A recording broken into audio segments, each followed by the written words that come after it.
ഏറെ നാൾ ഉപയോഗിച്ച മൊബൈൽ സിം അലക്ഷ്യമായി ഉപേക്ഷിച്ചു. പിന്നെ വർഷങ്ങൾക്ക് ശേഷം ആ നമ്പർ ഉപയോഗിച്ച് മറ്റൊരു സംഘം കോടികളുടെ സൈബർ തട്ടിപ്പ് നടത്തി. നമ്പറിന്റെ ആദ്യ ഉടമയെ കാത്തിരുന്നത് ജയിലറയും കേസുകളുടെ പരമ്പരയുമാണ്. കൊല്ലം രാമനാട്ടുകര സ്വദേശി ജിതിനാണ് ഒരാഴ്ച തെലങ്കാന ജയിലിൽ കിടക്കേണ്ടി വന്നത്. ജിതിന്റെ ഭാര്യയുടെ പേരിലും കേസുണ്ട്. എപ്പോൾ വേണമെങ്കിലും വീണ്ടും അറസ്റ്റ് ചെയ്യപ്പെടാമെന്ന ഭയത്തിലാണ് കുടുംബം. News 18 exclusive.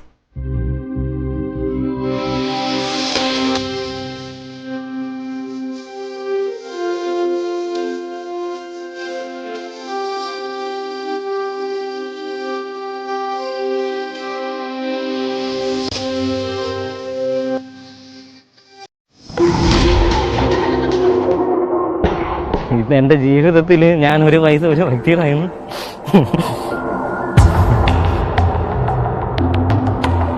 ആളുകളുടെ കാഴ്ചപ്പാട് എന്നെ മാനസികമായിട്ട് ഒരുപാട് ബുദ്ധിമുട്ടിക്കുന്നുണ്ട്. കള്ളനെന്നുള്ള രീതി.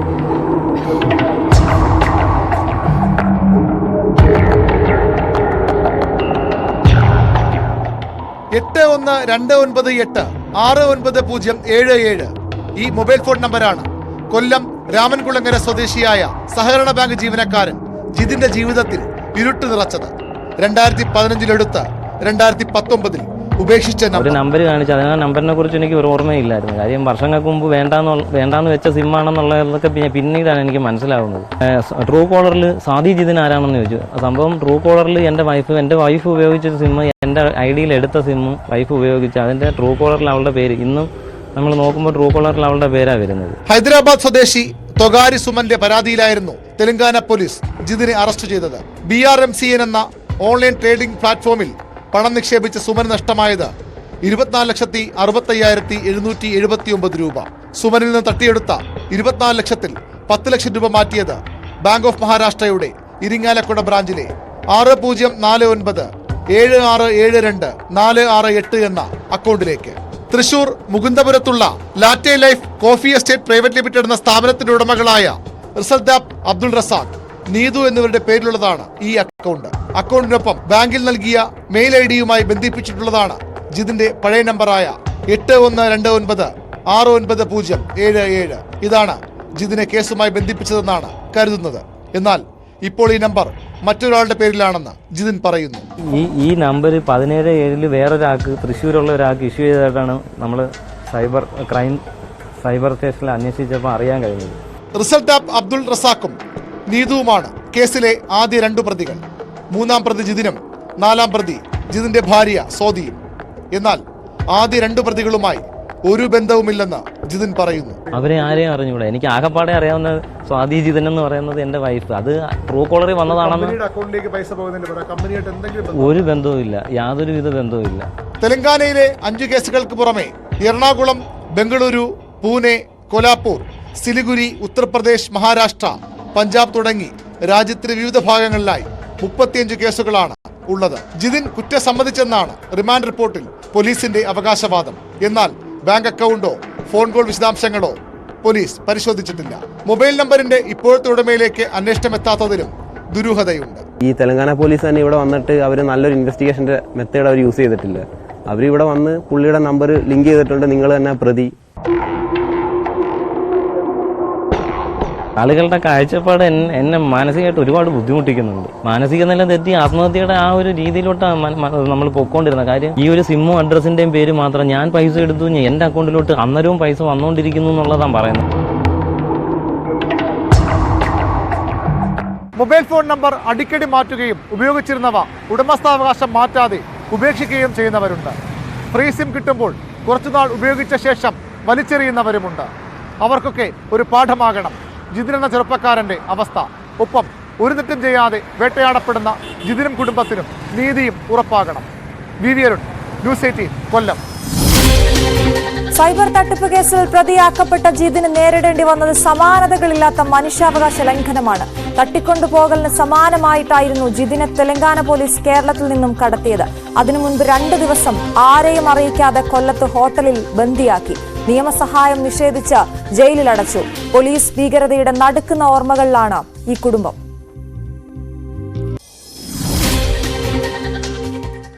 ഈ മാസം 14-നായിരുന്നു ജിതിനെ തേടി ഒരു സംഘം വീട്ടിലെത്തിയത്. തെലങ്കാന പോലീസ് എന്ന് പരിചയപ്പെടുത്തി. 14-ാം തീയതി സംഭവിച്ചത് ഒരു സിനിമാ കഥ അല്ലെങ്കിൽ ഒരു സ്വപ്നത്തിൽ നിന്ന് എണീറ്റ് വന്നാണൊക്കെ പറയാൻ പറ്റും. കാര്യം അവർ വന്നു, ഒരു ഐഡി കാണിച്ച് തെലങ്കാന പോലീസിൽ നിന്നാണെന്ന് പറഞ്ഞു, ഇന്നണക്കൊരു ഇൻവെസ്റ്റിഗേഷൻ ആണെന്ന് പറഞ്ഞതിൻ്റെ അടിസ്ഥാനത്തിൽ ഞാൻ അവരുടെ അടുത്ത് കയറിയിരിക്കാൻ പറഞ്ഞു. അവർ ഹിന്ദിയിലാണ് സംസാരിച്ചത്. കയറി ഇരുന്നപ്പോൾ തന്നെ അവരെൻ്റെ അടുത്ത് ഫോൺ എടുക്കാൻ പറഞ്ഞ് അമ്മയെ കൊണ്ട് ഞാൻ അകത്ത് കയറാൻ സമ്മതിച്ചില്ല. എൻ്റെ പേഴ്സും ഫോണും എല്ലാം അവരെടുത്ത് ലോക്ക് അഴിപ്പിച്ച് അവരതിനകത്തുള്ള ഡീറ്റെയിലുകൾ നോക്കുന്നുണ്ടായിരുന്നു. അത് എന്താണെന്നുള്ളത് അറിഞ്ഞൂടെ. വന്നപ്പോഴേ ചോദിച്ചത് ജിതിൻ ശ്രീകുമാർ, ഇന്നണക്കൊരു അഡ്രസ്സ്, ഇത് നിങ്ങളുടെ ആണോ എന്ന് ചോദിച്ചു. എന്താണ് സംഭവിക്കുന്നതെന്ന് മനസ്സിലാകാതെ ജിതിന്റെ അമ്മ അലറിക്കരഞ്ഞു. സഹായത്തിന് നാട്ടുകാരെ വിളിച്ചു. അത് ആരോടും പറയണ്ടേ മോനെ, അമ്മ ചിറ്റപ്പനെ വിളിച്ചൊന്ന് പറ. അപ്പോൾ എനിക്ക് ഫോൺ വിളിച്ചിട്ട് കിട്ടാഞ്ഞ് ഞാൻ എവരെക്കാളും മുമ്പേ അപ്പുറത്ത് വീട്ടിൽ പോയി പറഞ്ഞപ്പോൾ അവരെല്ലാവരും കൂടെ, ഞാൻ പറഞ്ഞു എൻ്റെ മോനതാ 2 പേര് പിടിച്ചോണ്ട് പോകുന്നു, എന്തുവാന്ന് അന്വേഷിക്കണം ഒന്നും പറയാതെ അവർ പോവുക കൊണ്ടുവന്ന്. അന്നേരം അവരെല്ലാവരും കൂടെ ഇറങ്ങി വന്ന് തടഞ്ഞു. മജിസ്ട്രേറ്റിന് മുന്നിൽ ഹാജരാക്കിയ ശേഷം തെലങ്കാനയിലേക്ക് കൊണ്ടുപോകുന്നുവെന്ന് ആദ്യം പറഞ്ഞു. എന്നാൽ ആരെയും അറിയിക്കാതെ 2 ദിവസത്തോളം കൊല്ലത്ത് തുടർന്നു. ഇവിടുന്ന് നേരെ ഡീഫോൾട്ടിൽ പോയി അന്ന് ശനിയാഴ്ച രാത്രി മൊത്തം അവിടെ, ഞായറാഴ്ച പകലും രാത്രിയും ഡീഫോൾട്ടിലായിരുന്നു. തിങ്കളാഴ്ച രാവിലെയാണ് എന്നെ കൊണ്ടുപോകുന്നത്. കസ്റ്റഡിയിലെടുത്ത് 3-ാം ദിവസം തെലങ്കാനയിലേക്ക് കൊണ്ടുപോയി. ജിതിന്റെ ഭാര്യ സഹോദരൻ ദീപക് പിന്നാലെ തെലങ്കാനയിലെത്തി. അവിടെ നടന്ന സംഭവങ്ങൾ ദീപക് പറയും. നമ്മൾ ഏർപ്പാടാക്കിയ വക്കീലിനെ കണ്ട്. അപ്പോൾ വക്കീലിനെ കണ്ട വക്കീൽ പറഞ്ഞത് രാത്രി ജാമ്യം എടുക്കാൻ പറ്റിയാണ്, പക്ഷേ അവർ ഡിലേ ചെയ്ത് കറക്റ്റായിട്ടുള്ള ലൊക്കേഷൻ വക്കീലിന് പറഞ്ഞു കൊടുത്തില്ല. വക്കീലിനെ മാക്സിമം താമസിപ്പിക്കാൻ നോക്കി. പിന്നെ പിറ്റേ ദിവസം വക്കീൽ അടുത്ത ജാമ്യം സെറ്റ് ചെയ്ത് വന്നപ്പോഴത്തേക്ക് പിന്നെയും പോലീസുകാർ വീണ്ടും കേസ് ആ സർക്കിളിൽ തന്നെയുള്ള ഈ സെയിം അക്കൗണ്ടിലോട്ട് ട്രാൻസാക്ഷൻ ഫ്രോഡ് നടന്നിട്ടുണ്ട് ഒത്തിരി. അതിൽ വീണ്ടും ഒരു കേസ് പുള്ളിക്കാരൻ്റെ തലയിൽ വെച്ച് പിന്നെയും ബെയിൽ ഡിലേ ആക്കി. അന്വേഷണത്തിന്റെ ഭാഗമായി ജിതിനിൽ നിന്ന് പിടിച്ചെടുത്ത ക്രെഡിറ്റ് കാർഡും തിരിച്ചറിയൽ രേഖകളും ഇപ്പോഴും തെലങ്കാന പോലീസിന്റെ കസ്റ്റഡിയിലാണ്. പക്ഷേ ഇതേ ക്രെഡിറ്റ് കാർഡ് ഉപയോഗിച്ച് ഇന്നലെ കൊച്ചിയിൽ നടന്നത് 4600 രൂപയുടെ പർച്ചേസ്.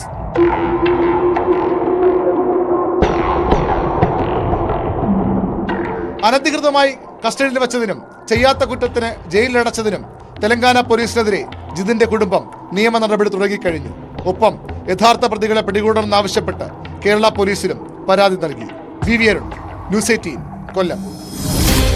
വാർത്ത റിപ്പോർട്ട് ചെയ്ത വി അരുൺ തന്നെ നമുക്കൊപ്പം തത്സമയം ചേരുകയാണ്. അരുൺ, നമ്മളെ എല്ലാവരെയും ഞെട്ടിക്കുന്ന ഒരു വാർത്തയാണ് ഇന്നിപ്പോൾ നമ്മൾ പ്രേക്ഷകരുമായി പങ്കുവെക്കുന്നത്. എല്ലാവരും ജാഗ്രതയോടെ ഇരിക്കണമെന്ന ഒരു ഓർമ്മപ്പെടുത്തൽ കൂടിയാണ് അരുണിന്റെ ഈ റിപ്പോർട്ട് പങ്കുവെക്കുന്നത്. എന്തൊക്കെ കാര്യങ്ങളാണ് അവിടെ സംഭവിച്ചതെന്ന് ഓർക്കുമ്പോൾ ഒരു സിനിമാ കഥ എന്ന് തന്നെയാണ് ജിതിൻ തന്നെ പറയുന്നത്, അല്ലേ? തീർച്ചയായും 2 കാര്യങ്ങളാണ് ഇതിലുള്ളത്. ഒന്ന്, നമ്മൾ വളരെ അലക്ഷ്യമായി പലപ്പോഴും മൊബൈൽ ഫോൺ സിം പുതിയ നമ്പറുകൾ വരുമ്പോൾ പഴയ കാർഡുകൾ, സിം കാർഡുകൾ മാറ്റുന്നു, പുതിയ നമ്പറിലേക്ക് പോകുന്നു. പഴയത് എന്ത് ചെയ്തു എന്ന് പലരും അന്വേഷിക്കാതെ പോകുന്ന സാഹചര്യമുണ്ട്. അതാണ് ഇവിടെ ഏറ്റവും പ്രധാനപ്പെട്ട കാര്യം. നമ്മൾ ഒരു മൊബൈൽ നമ്പർ ഉപയോഗിക്കുന്നു, അത് പിന്നീട് നമ്മൾ കൃത്യമായി അതിൻ്റെ ഉടമസ്ഥാവകാശം മാറ്റാതെ ഉപേക്ഷിച്ചാൽ ഉണ്ടാകുന്ന ഭവിഷ്യത്ത്, അതാണ് ഈ ജിതിന്റെ അനുഭവം വിരൽ ചൂണ്ടുന്ന ഒരു പ്രധാനപ്പെട്ട കാര്യം. അത് വലിയ രീതിയിൽ അപകടകരമായ ഒരു സാഹചര്യമാണ്. പലർക്കും ഇത്തരം കാര്യങ്ങൾ സംഭവിക്കാം. ജിതിന്റെ പേരിൽ ഇപ്പോൾ 2 കേസാണ് എടുത്തിട്ടുള്ളത്. അത് സെക്കന്ദരാബാദിൽ മാത്രം 6 കേസുകൾ അവിടെ രജിസ്റ്റർ ചെയ്തിട്ടുണ്ട്. മറ്റു പല സംസ്ഥാനങ്ങളും, കേരളത്തിൽ എറണാകുളം അടക്കം രാജ്യത്തിന്റെ പല ഭാഗങ്ങളിലായി ഈ തട്ടിപ്പ്, ഈ ഇരിങ്ങാലക്കുടയിലെ ലാറ്റെ ലൈഫ് കോഫി എസ്റ്റേറ്റ് എന്ന സ്ഥാപനത്തിന്റെ പേരുള്ള അക്കൗണ്ടിലേക്ക് വന്ന പണം അത് നിരവധി സ്ഥലങ്ങളിലേക്ക് തട്ടിപ്പ് നടത്തിയിട്ടുണ്ട്. ഇതൊരു ട്രേഡിംഗ് പ്ലാറ്റ്ഫോമാണ്. അവരുടെ മറ്റ് തട്ടിപ്പുകൾ സംസ്ഥാനങ്ങളിലുമുണ്ട്. അത്തരത്തിൽ നിരവധി കേസുകൾ, ഇതിൽ പലതിനും പ്രതിയാക്കപ്പെടാമെന്നൊരു അവസ്ഥയിലാണ് ജിതിൻ. അതും മനസ്സറിയാത്ത കുറ്റത്തിന്, ഒരു കാരണവശാലും ബന്ധമില്ലാത്ത ആളുകൾ ചെയ്ത ഒരു ക്രൈമിന് ജിതിൻ 7 ദിവസമാണ് തെലങ്കാന ജയിലിൽ കിടന്നത്. ജിതിന്റെ ഭാര്യ സ്വാതിയുടെ പേരിലും കേസുണ്ട്. സ്വാതി ചെയ്ത കുറ്റമെന്ന് പറയുന്നത് ഈ ജിതിന്റെ പേരിൽ മുൻപുണ്ടായിരുന്ന നമ്മൾ നേരത്തെ പറഞ്ഞ ആ സിം കാർഡ് കുറച്ചുനാൾ സ്വാതി ഉപയോഗിച്ചിരുന്നു. അതിൽ ട്രൂ കോളർ ഐഡിയിൽ സ്വാതിയുടെ പേരാണ് ഇപ്പോഴും വരുന്നത്. അതായത് ആ നമ്പർ ഡയൽ ചെയ്താൽ സ്വാതി ജിതിൻ എന്ന പേരാണ് വരുന്നത്. അതാണ് സ്വാതി പ്രതിയാകാൻ കാരണം. അതായത് ഒരു കാരണവശാലും ഇവർക്ക് ബന്ധമില്ലാത്ത ഒരു തട്ടിപ്പ്, പണ്ടങ്ങോ ഉപയോഗിച്ച് 5 വർഷം മുമ്പ് ഉപേക്ഷിച്ച ഒരു മൊബൈൽ നമ്പർ, അത് സ്വാഭാവികമായും ഉപയോഗിക്കാതിരിക്കുമ്പോൾ ഡീആക്ടിവേറ്റ് ആകും. അത് പിന്നീട് മറ്റൊരാൾക്ക് നൽകും. ആ മറ്റൊരാൾക്ക് നൽകിയ ശേഷവും ഇപ്പോഴും അതിന്റെ ഉടമസ്ഥാവകാശം പഴയ ഉടമകളിലേക്ക് അല്ലെങ്കിൽ ഉടമസ്ഥനിലേക്ക് പോലീസ് അന്വേഷിച്ചെത്തിയെന്നാണ് ഏറ്റവും അപകടകരമായ കാര്യം. ജിതിൻ നൽകിയ ജിതിന്റെ പേരുണ്ടായിരുന്ന സിം കാർഡ് ഈ പുതിയ കമ്പനി തുടങ്ങുമ്പോൾ അവർ അതിനൊപ്പം തന്നെ ജിമെയിൽ അക്കൗണ്ടിൽ ഈ നമ്പർ കൂടി നൽകിയിരുന്നു. അതാണ് ജിതിനിലേക്ക് പോലീസിനെ എത്തിച്ചത്. അതാണ് ഈ നമ്മൾ ഈ വാർത്തയുടെ ഒരു ഏറ്റവും പ്രധാനപ്പെട്ട ഗൗരവമുള്ള ഒരു വശം. മറ്റൊരു വശം കടുത്ത മനുഷ്യാവകാശ ലംഘനമാണ് ജിതിനും കുടുംബത്തിനും നേരിടേണ്ടി വന്നത്. നമുക്കറിയാം കേരളവും രാജ്യവുമൊക്കെ വളരെയധികം പുരോഗമിച്ചെന്ന് പറയുന്നു, സ്വാതന്ത്ര്യം എല്ലാ അർത്ഥത്തിലും ലഭിച്ച നാടെന്ന് പറയുന്നു. പക്ഷേ ജിതിന്റെ കാര്യം സംഭവിച്ചത് അങ്ങനെയല്ല, മറിച്ചാണ് ഒരു ചെറുപ്പക്കാരൻ വീട്ടിൽ കിടന്ന് ഉറങ്ങുന്നു. വൈകിട്ടോടുകൂടി 3-4 ആളുകൾ അവിടേക്ക് വരുന്നു. തങ്ങൾ തെലങ്കാന പോലീസ് എന്ന് പരിചയപ്പെടുത്തുന്നു. അവരുടെ ID കാർഡ് മൊബൈൽ ഫോണിൽ കാണിക്കുന്നു. നിങ്ങളുടെ പേരിൽ ക്രൈമുണ്ട്, അത് സൈബർ ക്രൈമാണ്, നിങ്ങൾ ഞങ്ങൾക്കൊപ്പം വരണം എന്ന് പറയുന്നു. അദ്ദേഹം ഈ നമ്പർ അദ്ദേഹത്തിന് ഓർമ്മയില്ല. ജിതിനെ നമ്പർ കാണിക്കുമ്പോൾ നമ്പർ ഓർമ്മയില്ല, പണ്ടുള്ള നമ്പറാണ്. ഈ സ്വാതി ജിതിനെ ആര് ചോദിക്കും, ഭാര്യയാണെന്ന് പറഞ്ഞെങ്കിൽ ഭാര്യയോടും കാര്യങ്ങൾ വിശദീകരിക്കാൻ, ഭാര്യ മറ്റൊരു വീട്ടിലാണ്, കരുനാഗപ്പള്ളി മറ്റൊരു വീട്ടിലാണ് ഇപ്പോൾ, അവരുടെ വീട്ടിലാണ് ഇപ്പോൾ കഴിയുന്നത്. അവിടേക്ക് പോകണമെന്ന് പറയുന്നു. അവിടെ കൊണ്ടുപോകുമെന്ന് പറയുമ്പോൾ വീട്ടുകാർ, അമ്മ ബഹളമുണ്ടാക്കുന്നു, നാട്ടുകാരെ കൂട്ടുന്നു. നാട്ടുകാർ വന്ന് ചോദ്യം ചെയ്യുമ്പോൾ ലോക്കൽ സ്റ്റേഷൻ അറിയിക്കാതെയാണ് പോലീസുകാർ വരുന്നത്. ഏറ്റവും പ്രധാനപ്പെട്ട കാര്യം. പിന്നീട് ലോക്കൽ സ്റ്റേഷനിലേക്ക് കൊണ്ടുപോകുന്നു. അവിടെ നിന്ന് ട്രാൻസിറ്റ് വാറണ്ട് കൊല്ലം മജിസ്ട്രേറ്റ് കോടതി ഹാജരാക്കി ട്രാൻസിറ്റ് വാറണ്ട് വാങ്ങുന്നു. അങ്ങനെ ഹാജരാക്കിയാൽ 24 മണിക്കൂറിനുള്ളിൽ അടുത്ത എവിടെയാണോ കൊണ്ടുപോയി അവിടെ കൊണ്ടുപോയി ആ സ്റ്റേഷനിൽ അവിടുത്തെ കോടതിയിൽ ഹാജരാക്കി ജയിലിലടക്കണം, അല്ലെങ്കിൽ കോടതി ജാമ്യം നൽകും. ഇതാണ് നിയമം. പക്ഷേ അവിടെ ഉണ്ടായത് അങ്ങനെയല്ല. 48 മണിക്കൂറിലേറെ ജിതിനെ കൊല്ലം തങ്കശ്ശേരിയിലെ ഒരു ഹോട്ടലിൽ ആരോടും പറയാതെ രഹസ്യമായി കസ്റ്റഡി വെച്ചു എന്നാണ് തെലങ്കാന പോലീസ് ചെയ്ത മറ്റൊരു പ്രധാനപ്പെട്ട കുറ്റം എന്ന് പറയണം. കാരണം 48 മണിക്കൂർ വീട്ടുകാരെ പോലും അറിയിക്കാതെ തങ്കശ്ശേരിയിലെ ഹോട്ടലിൽ പാർപ്പിക്കുന്നു. അവിടെ നിന്ന് വീണ്ടും 3-ാം ദിവസം സെക്കന്ദരാബാദിലേക്ക് കൊണ്ടുപോകുന്നു. അവിടെയും ഈ പോലീസ് പറയുന്നൊരു കാര്യം, നിങ്ങൾക്ക് ജാമ്യം കിട്ടണമെങ്കിൽ ഞങ്ങൾ അഭിഭാഷകൻ അവിടെ ഒന്ന് ഇടപെട്ട് ചോദിച്ചോട്ടെ, ഇവിടെ നിന്നൊരാളെ, കേരളത്തിൽ നിന്നൊരാളെ തെലങ്കാന പോലീസ് അറസ്റ്റ് ചെയ്യണമെങ്കിൽ കേരള പോലീസിന്റെ കൂടെ അറിവോടെ വേണമല്ലോ. അതവിടെ നടന്നിട്ടില്ല എന്നാണോ, അതോ കേരള പോലീസിന്റെ സഹായത്തോടെ തന്നെയാണോ ജിതിനെ അറസ്റ്റ് ചെയ്തുകൊണ്ടുപോയത്? അശ്വതി, ഈ തെലങ്കാന പോലീസ് ജിതിന്റെ വീട്ടിൽ വരുമ്പോൾ അത് കേരള പോലീസ് അറിയിച്ചതില്ല. ഒരുപക്ഷേ ജിതിന്റെ അമ്മ, അവിടെ ജിതിന്റെ അച്ഛൻ വയസ്സായ ആളാണ്, അദ്ദേഹത്തിന് എഴുതി നടക്കാൻ കഴിയാത്ത ശാരീരിക ബുദ്ധിമുട്ടുള്ള ആളാണ്. അമ്മയും ജിതിനും ഈ അച്ഛനും മാത്രമാണ് അവിടെ ഉണ്ടായിരുന്നത്. ഈ അമ്മ അവരുടെ ഒരു കടുത്ത വേദനയ്ക്കിടയിലും ആശങ്കയ്ക്കിടയിലും ഒരു മനസാന്നിധ്യം കാട്ടുകയും നമ്മോട് പറഞ്ഞതുപോലെ നാട്ടുകാരെ, ബന്ധുക്കളെയൊക്കെ വിളിച്ചുകൂട്ടി ഒരു പ്രദേശത്ത് നാട്ടുകാർ കൂടി അവർ ഇവരെ തടഞ്ഞു. ഇല്ലെങ്കിൽ ജിതിനെ അക്ഷരാർത്ഥം തട്ടിക്കൊണ്ടുപോകും പോലെ ഈ പോലീസ് കൊണ്ടുപോയേനെ. അങ്ങനെ തടഞ്ഞതിന്റെ പേരിൽ നാട്ടുകാർ കൊല്ലം വെസ്റ്റ് പോലീസിനെ അറിയിക്കുന്നു. പോലീസ് അവിടെ എത്തുന്നു. ജിതിനെയും ഈ തെലങ്കാന പോലീസ് എന്ന് പറഞ്ഞു വന്ന ആളുകളെയും സ്റ്റേഷനിലേക്ക് കൊണ്ടുപോവുകയും അവിടെ ഈ ഉദ്യോഗസ്ഥർ ഇതിന്റെ പേരിലുള്ള കേസും മറ്റു കാര്യങ്ങളും വിശദീകരിക്കുന്നു. സ്വാഭാവികമായും അങ്ങനെ വരുമ്പോൾ കേരള പോലീസിനെ അവരെ അറിയിച്ചിട്ട് വരണമായിരുന്നുള്ള നിയമമാണ്. പക്ഷെ അതുണ്ടായില്ലെങ്കിൽ പോലും പിന്നീട് ഈ പോലീസ് ഉദ്യോഗസ്ഥർ കാര്യം വിശദീകരിക്കുമ്പോൾ കേരള പോലീസ് ജിതിനെ അവർക്കൊപ്പം വിടാൻ തയ്യാറാവുകയായിരുന്നു. അതിനുശേഷം കോടതിയിലേക്കാണ് കൊണ്ടുപോകുന്നത്. അത് നടപടിക്രമം തന്നെയാണ്. പക്ഷെ കോടതിയിൽ ഹാജരാക്കിയാൽ 24 മണിക്കൂറിനുള്ളിൽ വീണ്ടും ആ സ്റ്റേഷനിൽ, ഏത് സ്റ്റേഷനിലുള്ള കേസുള്ളത് അവിടുത്തെ അധികാര പരിധിയിലുള്ള കോടതിയിൽ കൊണ്ടുപോയി കോടതിയിൽ ഹാജരാക്കണം. പക്ഷെ അതുണ്ടായില്ല. അവിടെയാണ് വീണ്ടും ഈ പോലീസിന്റെ കള്ളക്കളി പുറത്തു വന്നത്. 48 മണിക്കൂറോളം തങ്കശ്ശേരിയിലെ ഹോട്ടലിൽ രഹസ്യമായി കസ്റ്റഡിയിൽ വെച്ചു. അങ്ങനെ കസ്റ്റഡിയിൽ വെക്കാൻ പോലീസിന് അധികാരമില്ല. അങ്ങനെയാണ് വീട്ടുകാരെ അറിയിച്ചിട്ടില്ല. അഭിഭാഷകന്റെ സാന്നിധ്യം ഉണ്ടാകണം, ആ അഭിഭാഷകനെ അറിയിച്ചിട്ടില്ല. പകരം ഞങ്ങളൊരു അഭിഭാഷകനെ ഏർപ്പാടാക്കാം, അവിടെ അയാൾക്ക് പൈസ കൊടുത്താൽ ജാമ്യം കിട്ടുമെന്ന് പറയുക. അങ്ങനെ അതും ഉണ്ടായില്ല. അതിനുശേഷം ജിതിന്റെ ഭാര്യ സഹോദരൻ 23 വയസ്സുള്ള ചെറുപ്പക്കാരാണ്. അയാളുടെ ഒരു മനസാന്നിധ്യവും ഒരു ധൈര്യവും കൂടി നമ്മൾ ഇതുമായി ബന്ധപ്പെട്ട് പറഞ്ഞു പോകേണ്ടതാണ്. ജിതിനെ കൊണ്ടുപോകുന്ന വിവരമറിഞ്ഞ് ഇയാളും ഈ ദീപക്കും ഹൈദരാബാദിലേക്ക് പോകുന്നു. അവിടെ അഭിഭാഷകൻ ഏർപ്പാടാക്കുന്നു. പക്ഷേ ആ അഭിഭാഷകനെ എവിടെയാണ്, ഏത് സ്റ്റേഷനിലാണ്, ഏത് മജിസ്ട്രേറ്റ് മുന്നിലാണ് ഹാജരാക്കുന്നത് പറഞ്ഞ് കൃത്യവിവരം നൽകാതെ ഈ പോലീസ് വീണ്ടും വട്ടം കറക്കുന്നു. ജിതിനെ മജിസ്ട്രേറ്റ് മുന്നിൽ ഹാജരാക്കുന്നു. മജിസ്ട്രേറ്റ് അഭിഭാഷകർക്കായി കാത്തു നിൽക്കുന്നു. പക്ഷേ ഏറെ സമയവും കഴിഞ്ഞിട്ടും അഭിഭാഷകർ വരാത്തിനെ തുടർന്ന് നിങ്ങളെ പോലീസ് കസ്റ്റഡി വയ്ക്കാൻ കഴിയില്ല, അതുകൊണ്ട് തന്നെ നിങ്ങളെ ജയിലിലേക്ക് അയക്കുന്നു. അതായത് ഒരു അഭിഭാഷകം ഉണ്ടായതുകൊണ്ട് പക്ഷെ അന്ന് തന്നെ ജാമ്യം കിട്ടേണ്ടതായിരുന്നു. പക്ഷെ അതുണ്ടായില്ല. അവിടെ നിയമസഹായം നൽകണമെന്ന പ്രാഥമിക ഉത്തരവാദിത്തം പോലും തെലങ്കാന പോലീസ് മറയ്ക്കുന്നു. അങ്ങനെ കടുത്ത മനുഷ്യാവകാശ ലംഘനം ഈ ചെറുപ്പക്കാർ നേരിടേണ്ടി വരുന്നു. ജയിലിലേക്ക് അയക്കപ്പെടുന്നു. 2-ാം ദിവസം ഈ ദീപക് അവിടെ എത്തി അഭിഭാഷകരുമായി ചെല്ലുമ്പോൾ മറ്റൊരു കേസ് കൂടി, അതായത് ഈ കേസ് ജാമ്യം സ്വാഭാവികമായി ലഭിക്കേണ്ടതാണ്. പക്ഷേ അത് ഉണ്ടാകുന്നതിന് പകരം മറ്റൊരു കേസ് കൂടി ജിതിന്റെ തലയിൽ ചുമത്തുന്നു. ജിതിനെ വീണ്ടും ജയിലിലടക്കുന്നു. അങ്ങനെ 7 ദിവസമാണ് ഈ ചെറുപ്പക്കാരൻ ജയിലിൽ കിടന്നത് തെലങ്കാന പോലീസിന്റെ തെലങ്കാനയിലെ ഭരണ സംവിധാനങ്ങളുടെ പിടിപ്പുകേട് അല്ലെങ്കിൽ എത്രത്തോളം മനുഷ്യാവകാശങ്ങൾ അവിടെ നടന്നു എന്നൊക്കെ കൃത്യമായി ജിതിനും അതുപോലെ ദീപക്കും നമ്മോട് സംസാരിക്കും.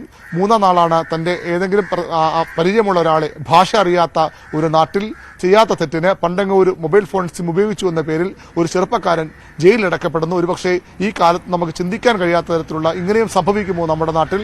കേരളത്തിൽ നിന്ന് തട്ടിക്കൊണ്ടു പോകും പോലെ പോലീസ് കസ്റ്റഡി കൊണ്ടുപോകുന്നു, പിന്നീട് മറ്റൊരിടത്ത് കൊണ്ട് ജയിലിലടക്കുന്നു. അതിനുശേഷം സംഭവിച്ച കാര്യങ്ങൾ കൂടി വളരെ പ്രധാനപ്പെട്ടതാണ്. ഈ ജിതിനെ എല്ലാ രേഖകളും മൊബൈൽ ഫോൺ ഉൾപ്പെടെയുള്ള അതുപോലെ ID പ്രൂഫുകളെല്ലാം ആധാറും ATM കാർഡുകളും ക്രെഡിറ്റ് കാർഡും ഒക്കെ ഈ പോലീസ് സംഘം കൈക്കലാക്കും. സ്വാഭാവികമായി അവർ ഈ അന്വേഷണ ഭാഗമായി ശേഖരിച്ചു വെക്കാം. പക്ഷേ അവിടെയാണ് ഈ തെലങ്കാന പോലീസ് യഥാർത്ഥ പോലീസാണോ എന്ന് പോലും നമുക്ക് പലപ്പോഴും നമ്മൾ ഈ വാർത്ത നമ്മുടെ ന്യൂസ് ഡെസ്കിൽ ചർച്ച ചെയ്യുമ്പോൾ ഇങ്ങനെ പോലീസ് തട്ടിക്കൊണ്ടു പോകുമോ, ഇങ്ങനെ പോലീസ് ഹാജരാക്കുമോ എന്ന സംശയം പലരും ഉന്നയിച്ചു. അതിന് ആ സംശയത്തിന് ബലം നൽകുന്ന ഒരു കാര്യം കൂടി സംഭവിച്ചു. മെനങ്ങാന്ന് ജിതിൻ മറ്റൊരു ഫോൺ എടുക്കുകയും ഈ നമ്പർ ഡ്യൂപ്ലിക്കേറ്റ് സിം ഉപയോഗിച്ച് ഓപ്പറേറ്റ് ചെയ്യുകയും ചെയ്തു. അപ്പോൾ ഒരു മെസ്സേജ് വരുന്നു. കൊച്ചിയിലെ ഡെക്കാത്തൺ എന്ന ഒരു സ്ഥാപനത്തിൽ നിന്ന് 4,500 രൂപയോളം വരുന്ന ഒരു ജാക്കറ്റ് ജിതിന്റെ പോലീസ് കസ്റ്റഡിയിലുള്ള തെലങ്കാന പോലീസിന്റെ കസ്റ്റഡിയിലുള്ള ക്രെഡിറ്റ് കാർഡ് ഉപയോഗിച്ച് പർച്ചേസ് ചെയ്തിരിക്കുന്നു എന്നൊരു സന്ദേശം കൂടി വരുന്നു. അതാണ് ഈ പോലീസ് സംഘത്തിന്റെ കൊള്ളയുടെ മറ്റൊരു തെളിവായി നമുക്ക്, അല്ലെങ്കിൽ അവർ എത്രത്തോളം നിയമവിരുദ്ധമായി പ്രവർത്തിക്കുന്നവരാണെന്ന് തെളിയിക്കാൻ പറ്റുന്ന ഒരു കാര്യം കൂടി. എങ്ങനെയാണ് പോലീസ് കസ്റ്റഡിയിലുള്ള ഒരു ക്രെഡിറ്റ് കാർഡ് എറണാകുളത്ത് ഇതേ ആരെങ്കിലും ഉപയോഗിക്കുന്ന ചോദ്യം കൂടി വരുന്നു. അപ്പോൾ എന്തൊക്കെയോ കള്ളക്കളികൾ ഈ പോലീസ് സംഘത്തിന്റെ ഭാഗത്ത് ഇനിയും നടക്കുന്നു, ഇപ്പോഴും തുടരുന്നു.